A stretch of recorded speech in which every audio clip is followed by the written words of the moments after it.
Hi,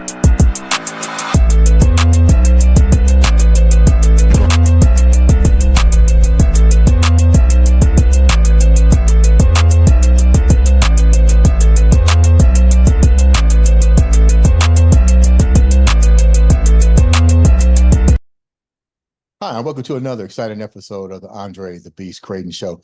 Today, we're going to travel far, far away. Let me explain to you where we're going. We're going into the heart of the Queensland, not Australia, but we're going to the UK, United Kingdom. Why there? Simple. It's about helping you to be informed, educated, and empowered. That's my job. That's that beast frame of mind, is to bring all this together so the universe can help you get into your beast state of mind. Today, I am pleased to have on the show the best author around, last year that is, and she's working on some new material today. Like to welcome the author of the best-selling book. I'm gonna let her tell you exactly what the book is. Without further ado, let me welcome to the show Miss Mimi Bland. Mimi, welcome to the show. Hello, thank you so much for having me on the show this evening. I'm absolutely honored to be here, so thank you. Tell the viewers the name of this bestseller, because we're getting ready to get into this book and the reason why it was written and the whole background to that particular book. So the book is called The Answer Is You, the formula to master your mind and emotions. Yes, and the book was written really because I wanted to learn how to master my own mind. It was something that was very important to me many, many years ago. And I wanted something that was really simple, that so people could actually understand and apply it to their lives. So it was simple. You know what? But me and you got a saying that we say every day. What's it called? Keep it simple. What's the other word? Keep it simple, stupid, but drop the stupid. Yeah, because life is simple. We make it complicated. With that said, let's just get right down to it. We make it complicated. You're in the United Kingdom. What's it like in the United Kingdom? What's the culture like before we get into who you are? But what's that culture like? I think the culture in the UK is hard. Like when I travel around the world, it's that people seem to be much more upbeat. I think the pressure seems to be more here to always have to achieve and to have, and a lot of pressure and stress that we put on ourselves to have the perfect life. And I think people are always searching to fill a void inside of them, but it's they never can find it with materialistic things. So it's not, as I would say, as happy as other countries. So and that's just my opinion, obviously. So yeah, I find it's a bit heavier and dense. Maybe it's the weather as well, it doesn't help. So what was it like growing up in the UK for you? I had a beautiful childhood. But like we all have, we all have life experiences, and our parents are always trying to do the best they can with their life experiences. But obviously, they pass things on to us of experiences that they've had. So my mother was brought up by the nuns because her parents had died, her mother had passed away, and the nuns were very, very abusive to her for wetting the bed, and they were constantly punishing her. And I was also a bedwetter from a very young age, so I suffered the same treatment as my mum did. So it was hard growing up, as in I had lots of love, but it was very fearful, very domineering, and we were brought up to just to be seen and not heard to a degree. So yeah, so the childhood was happy, but there was a lot of experiences that had a big impact on my life later on in my life. You mentioned your mom and the nuns. What was the reason that she was raised by nuns again? Well, her mother passed away when she was only about 9 years old. And my mum was so traumatized by it. She went blind for a year, and her father had to work. So she was put with the nuns to look after her. But obviously in those days they were very, well, I didn't realize a lot of the problems she had until, you know, later on in life when we used to really speak about it. But she had some severe abuse there, lots of beating. She used to write with her left hand, so they used to tie her hands up so she'd write with the right hand, and they broke her hand, and lots of things that went on many years ago. But again, that really sort of like impacted her life as well. And as we know, you know, with parents, we do the best we can, but we just pass on certain traits that we've seen as a child because we're like just a walking little tape recorder. You know, people would find that like really hard to believe that a institution of higher spirituality would inflict cruelty and punishment on a minor to get their will. How later in life, how did this affect your mom?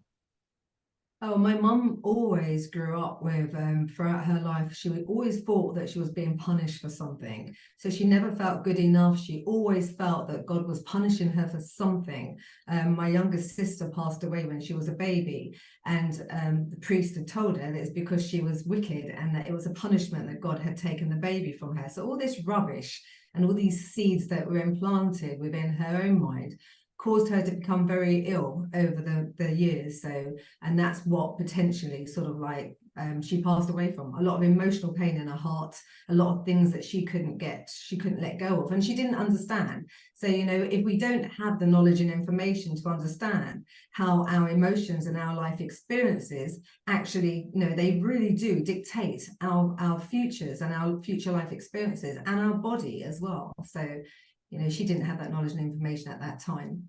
Were was your father involved in your life? Yes, very much so. My father was, yeah, very much a presence. Again, my father had, I think there was 13, 14 brothers and sisters. And his childhood, his childhood was very much where his mother basically stayed in her bedroom for the whole of his childhood.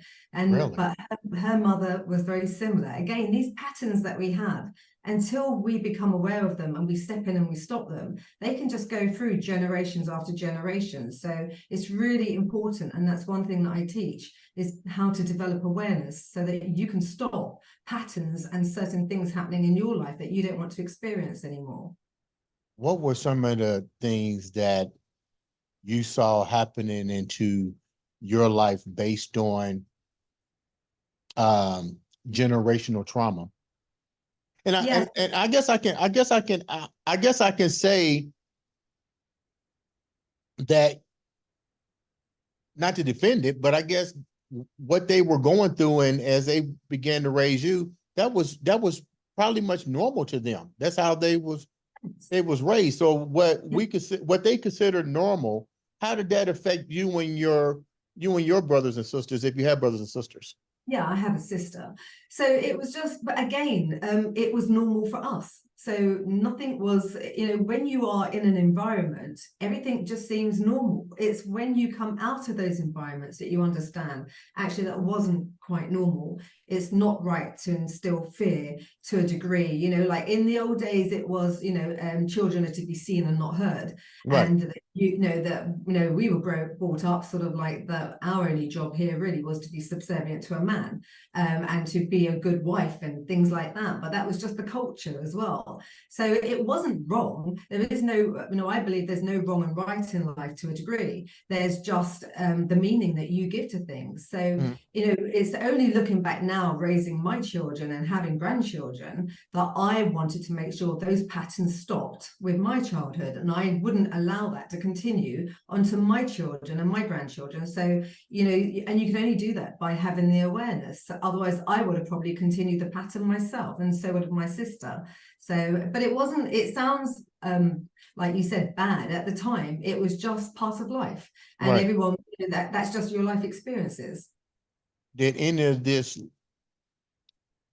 generational trauma inflict into your world and your sister world? Let me show you where I'm going with this, because until you become, till we become self-aware of what we consider normal, Yes. you know what I mean? You know where I'm going with this, because I'm pretty sure Yeah. it's in your book. So Yes. how much of this was was forced into your life before you woke up? Oh, I mean, I didn't, as they say, wake up for a long time, you know. At that time, I grew up always thinking there was something wrong with me. Like I felt like I could never do anything to please anyone, or everyone was always unhappy with me. So I sort of like my life experiences I put onto myself to think, you know, what is wrong with me? Why do people not love me? What am I doing wrong? And as we know, you know, life is just a reflection of how you're thinking and feeling. So then when I left home and when I went on to live my life, I would then attract people, because people, everyone's just a mirror to what's going on inside of you, that would reflect back to me how I thought and how I felt and my belief system about myself. So if there was 5,000 men in a room, I would pick the one man that would prove to me that I was unworthy, that I was unworthy to be loved, and I wasn't good enough. So that's how that pattern then started throughout, you know, going on throughout my life. Did you actually embark in those kind of situations, the trauma, the abuse, the physical, the verbal, the mental, um and if so, when did you realize enough was enough, and what were some of the examples that, because you got to get to a point to where it appears that you might have been going through validations. Yes. And a lot of times, I guess you will probably stay in that state of validation and accept what may not be normal, but normal. But Yeah. what are some of the examples that you was going through? And then when did you say enough is enough? Well, it's really weird because, you know, the reason why I love talking about certain things about my past is so that other people can relate to what's happening, because Right. otherwise you don't have an awareness. So for me, like, you know, when I was from a young age of 4 years old, I used to have the same vision every single evening. And every night when I'd go to bed, I would have the same reoccurring dream. And I would always see my interpretation of God, Mother Teresa, like Joan of Arc, all the greats. And they would tell me that I was here and I chose to come here to do some amazing work. But I never knew what that was at that time. And I mean, my parents used to say, like, shh, don't tell anyone anything, you know. So, but I always had that in the back of my mind. And regardless of whatever happened to me, I always had the ability to see everyone through the eyes of love. I always understood why they were doing the things they were doing, because I used to see them whole and complete. But the thing was, then I reflected back into myself that I was unworthy, never the people. So going forwards, the relationships and things that I had, you get to a stage where, like you said, you don't know what's right or what's wrong. It's normal. And it becomes so normal that when people used to say to me, that's not normal, I would think, what are you talking about? I would get really upset because I think, I don't understand what you mean, because I didn't know anything to compare anything with. Right. So partners that I had, I would be locked up in a room with a baby's potty because I was too disgusting to be looked at. I'd have to face the wall because they didn't want to see me. I would have things thrown at me. I was thrown down the stairs. I would have to, like military style, turn around 100 times with lights on me to see if you could see the silhouette of my legs. And it was like, I mean, it was a lot more severe stuff than that, but that to me was normal. I didn't have anything to quantify what was different about that, if that made sense. Mm-hmm. But in my heart, I knew there was something wrong, like, because I never felt, it's a weird thing to say now, but there was something that wasn't right. The pain and suffering I was going through, it never felt right to me. And I always felt like I was sending all these people love and I was seeing them whole and complete. But I felt broken inside and I felt so detached from something, but I didn't know what it was. So that's when I started really realizing that there's a problem here. And how it started to change was it wasn't because it had got really enough, was that really I'd become a mother. And I noticed that some of the things that were happening in my life were starting to have an impact on my children's life. And I didn't want that to happen for them. What do you And then, mean by that, Mimi? That certain things that, because out of the majority of stories that people come and share, that's usually a trigger. I think that becomes the awakening because it's now projected into the children. What were the things that were projected into your children that you said, "Oh my God, what's happening?" Well, it's just certain things like, I would notice like if there was arguments at home, or if there was something that was deemed that I had done wrong, or I was getting told off for something, they would be listening to everything and they would start crying and they would be wanting to help me. But then I always used to have to sort of make sure, put them into another room. But again, I could hear them crying and understanding that this wasn't right. They were starting to get older and they were having an awareness of certain things. And I didn't want that for them. And I think there came a time, really, if I was really honest, at that time, my mindset was completely messed up. And I remember saying to God or whatever, I can't continue like this. I couldn't be a mother to my children. I had a mental age of about an 8-year-old. I wasn't allowed to work. I had no money. I didn't have a bank account. And I decided to take my own life because I thought it'd be better for them. And on the day that I went to take my life, that wasn't God's plan. Something happened and it never, what I went to do never materialized, but became very obvious to me then that God was taking me down another path. And that's when my whole life started changing, because I understood every single thing about what was happening to me. It was happening through me, that I actually asked for this to happen so that I could then, my whole life, I wanted to release pain and suffering from everybody's lives. But how could I help people to overcome pain and suffering if I first hadn't experienced it myself? So I really believe that I asked for these experiences. I know it sounds a bit crazy, but as a soul, as a spirit, not as a human being, and that's where we get mixed up, but as a spiritual being, I think we come here, we choose what we come here to, and we want to overcome and learn. And that is what I came to here, to awaken to myself and to overcome these things. So now I can help other people to awaken and overcome them themselves. And yeah, that's basically, my passion and my mission. You have children. You Yes. were involved in, you were married, correct? Yes. Yeah, I was married. What was your husband during all this? With what you were going through and so forth. Did you have an outlet? Did you go to therapy, or did you just really try to um understand what was happening to you in your own self-treatment, is what I want to say. No, it wasn't like that at that time. Like, as I said, everyone has patterns from their own childhood. They all have things that they're overcoming. For me, like being a mother, where I am in my life now, like I don't look to blame anybody else. I only take the blame onto myself and take full responsibility, because it is nobody else's fault. I believe that we call in certain situations for us to awaken. Life is a school, and the whole point of life is to learn the lessons, to awaken to our true identity, and to return back to love. So everyone's playing their part in you being able to look at yourself and to be able to really go within and change your, all the little seeds that have been planted within you. So I don't look at like, oh, well, this person done this and this person done that. Everybody's living their life's journey, and we're all doing the best we can with the knowledge and information that we have experienced throughout our lives. That people don't go out to cause pain and suffering to other people. They really don't.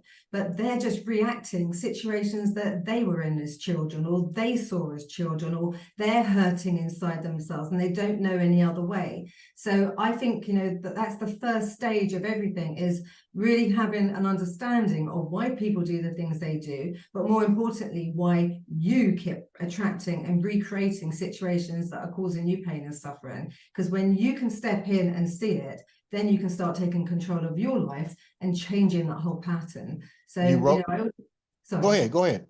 Now, I always say the answer is you, but the problem is you, but the solution is also you. And I think it's really empowering when you can stop looking externally and you start looking internally, because your whole life will start changing then. You don't ever have to start reacting to anything external to you. No one has to change. No circumstance has to change.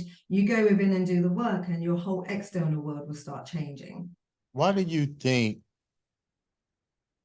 and my hat's off to you for sharing that really vital piece of information. Everything you just said was very vital and definitely an instrument on how you recognize and change. But the need for the book and the need for that information is crucial, out of your research of yourself and writing this book, what have been the statistics of individuals that you come in contact with that can't seem to keep it simple? Yeah, I think, I don't want to get into like conspiracy theories and things, but we're brought up in a world that isn't as it actually seems. That's the number one thing. So we're brought up to feel a lot of pain and suffering, to keep us detached. When people are fearful, we're easily controlled. And the whole point of the book was to help people to basically stop believing everything you're told.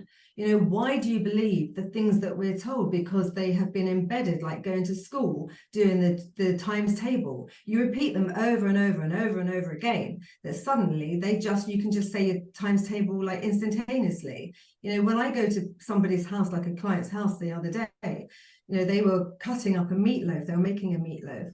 And I watched them and observed them, and they had the tin, too much mixture, but they're cutting it, throwing it all away in the dustbin. And I said, why would you not just buy a bigger tin? And they're like, oh, my grandmother done it that way, then my grandmother. And I was like, Right. wow. So we're not even aware.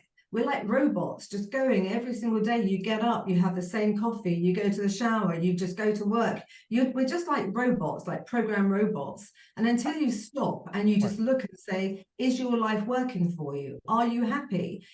Are there certain things that you have in your life that aren't working? No one stops to question anything.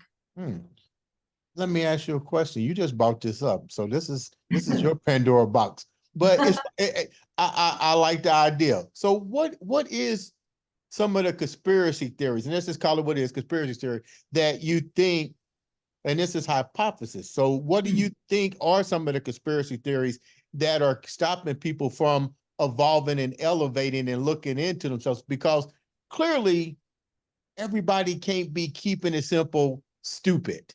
You know what I mean? It has, you got the book, but what are some of the things of this conspiracy crap that you think is floating around that's universal, not just in the UK, not just here in the United States? What is the global conspiracy that's holding us back? Well, I think like a lot of people don't like that whole, we're so controlled in our belief system. And like the Christians, the religions, and everyone else, they go crazy when you bring certain things up. And everyone, what I say is like, what my truth is my truth, what I believe. It doesn't mean it's anybody else's. I like to put that out there first as well. And it's not just knowledge and information. Knowledge and information is empowering. Knowledge and information about yourself is self-empowering. But really, for you to have massive transformations in your life, you have to switch off from the world. You have to switch off and you have to go within, because all the answers are already encoded inside of you. And there's a way that you can then find out your truth and bring that truth out, not from the media, not from what we're fed in books. So what I would say is like what I would say is that we are fed information of what they, or the people that are running the world, want us to know. There's loads of stuff that was taken out of the religious books that teach us how to call in the power. That they say, like, when you look at the mountain and you command the mountain will move, but it doesn't tell you how, but it used to tell you how, that when your mind and your heart and everything's in alignment, you can then call in, because your mind and heart, your electrical, magnetical signal that you're putting out is powerful. But we're always told that we are powerless, that our power comes from somebody else. So if you're sick, you need someone to heal you. Unless you do certain things, God will abandon you. And there's certain things that we've got a vengeful God. It's all a load of rubbish. It's absolute rubbish. And even sickness and the things that are happening in the world where you need medication to heal you, they're just making you more sick. We have our own built-in healing system, and all you've got to do is tap into it, but we're not told any of this. So we're always looking for something external to fix us, when really all the answers are inside of us. And that's the sad thing. So you can go down the rabbit hole with everything, but for me, I just like to teach people to be aware and don't believe every single thing you're taught. Just because you have a thought about it doesn't mean it's true. So question things. How deep did you go into the rabbit hole before you started to write this book? And were there any fears of Yeah. writing the book, of being accepted, having the book being accepted or rejected? Or did you just kind of say, I went down this rabbit hole, I'm just gonna do it and let the chips fall where they may? Yes, I mean the book isn't really. I mean the second book I write is going to be much more controversial. This is a really simple little book, just to teach people how their thoughts and their feelings, how they create, why they attract things. So it's really a keep it simple DIY book. The second book's going to go much deeper. But no, for me, I believe in, when we say God, there is one universal life principle, and that universal life principle is love. That's it. When you return back to love, when you keep taking away and letting go, life is easy because it's about releasing. That's all we need to do, is letting go of the parts of us that aren't really us and returning back to our true purpose, our true nature. So for me, the more I let go, the more I went internal, the more I connected to this Christ consciousness, God presence, universal energy field, what you want to call it, then I really believe that you have to go through certain things because you have to learn certain lessons. There's things that you need to know. And when you do, the fear goes. So the fear dissipates. Like, I don't have fear anymore. Like, I don't ever think that I will ever become ill of anything external, because I know that I can heal myself. I healed myself within 2 days. I had bulimia for 10 days. I done mirror work. I commanded it. It says in the Bible that creation is complete. So I commanded that my body be healed, and it was healed. So I know when I speak that everything that I talk about, I've practiced it on myself. So I'm a walking what do you call Walking it? billboard. I am, yeah. So I really believe what I talk about, and also, when the book was birthed, that book took literally, I think, 4 days to come through me. I just wrote it. It's only 85 pages, but the words came through me. I didn't sit and think about it. So when anyone now can speak to me or ask me a question, I can speak from my truth, because the truth that I get told comes through me. It's not through books. It's not through things I've read. It's through my own life experiences and what I feel God, source, the energies, they want me to be able to help and talk to other people. Because I've realized that when you speak words of truth, it hits people in the heart. When you don't speak words of truth, it doesn't resonate with people as much. So we are feeling beings, that's what we're here for. We're here to feel and to experience all of life. But we know when something feels right, and we know when something doesn't feel right for us. So it's about tapping into our God-given emotional guidance system, because that's what it's there for. Your emotions are given to you to be able to help you to really return back to the wholeness of who you are. And if it feels good, you're moving towards it. If it feels bad, then it's telling you it's not in alignment with your higher purpose and your true self. You wrote the book. Before we wrap up, you wrote the book. There are 85, is it 85 or 82 pages? 85? You probably got it right. It is, no, you're right, 84. 84. Okay, 84 pages. I was one off. What are the 3 most impactful pages or information in that book that you look at and go, wow, these are the most powerful parts of this book? Definitely your self-identity. It's about the identity that you have accepted, that somebody else has told you that you are. So that's massive, because we're all living by false identities. So when you know who you are, what you want as well, not what somebody else has told you that you should have, not sort of like, someone else says that you can't do this or you shouldn't do that. It's about you understanding who you are. What do you want? What does your ideal life look like? So it's about you really reclaiming and stepping into the person that you want to be. So I think that's one aspect of it.